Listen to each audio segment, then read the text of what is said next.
नाशकातील राजकीय क्षेत्राला हादरा देणाऱ्या अशोक खरात प्रकरणानंतर आता त्यापेक्षाही मोठे आणि संतापजनक सेक्स स्कॅन्डल उघडकीस आलंय। गरजू महिलांना नोकरीचे आमिष दाखवून तब्बल 121 महिलांच्या लैंगिक शोषण प्रकरणी संशयित म्हणून 63 वर्षीय रवींद्र गणपत एरंडे याला पोलिसांनी बेड्या ठोकल्यात।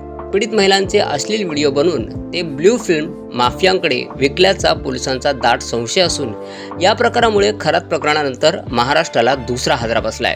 आरोपी रवींद्र एरंडे याने स्वतःला वाचवण्यासाठी आणि समोरच्यांना अडकवण्यासाठी अगोदर सातपूर पोलिसात खंडणीची खोटी तक्रार दिली।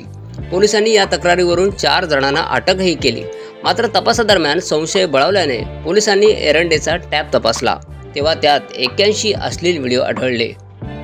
एरंडेकडे मिळालेले 121 व्हिडिओ प्रत्येकी 20 मिनिटांचे आहेत। हे व्हिडिओ त्याने पॉर्न साइट्स किंवा ब्लू फिल्म बनवणाऱ्यांना विकले का याचा तपास पोलीस करत आहेत। व्हिडिओच्या जोरावर त्याने पीडित महिलांकडून पैसे उकळले का किंवा त्यांना इतर कामासाठी धमकावले का याचाही शोध आता घेतला जातोय। या जाळ्यात अडकलेल्या महिलांमध्ये अंगणवाडी सेविका, आशा वर्कर्स, कंपनी कामगार आणि घरकाम करणाऱ्या महिलांचा समावेश असल्याने खळबळ उडाली आहे।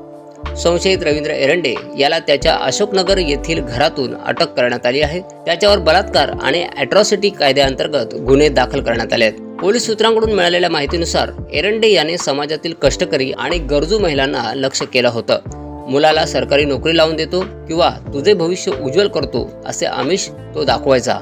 नाशिक आणि इगतपुरीमधील विविध हॉटेल्समध्ये नेऊन त्याने अत्याचार केले आहेत। धक्कादायक म्हणजे या अत्याचाराचे तो गुपचूप चित्रीकरणही करत असे। पोलिसांनी त्याच्याकडून 4 मोबाईल, 2 पेन ड्राईव्ह आणि 1 मेमरी कार्ड जप्त केलंय।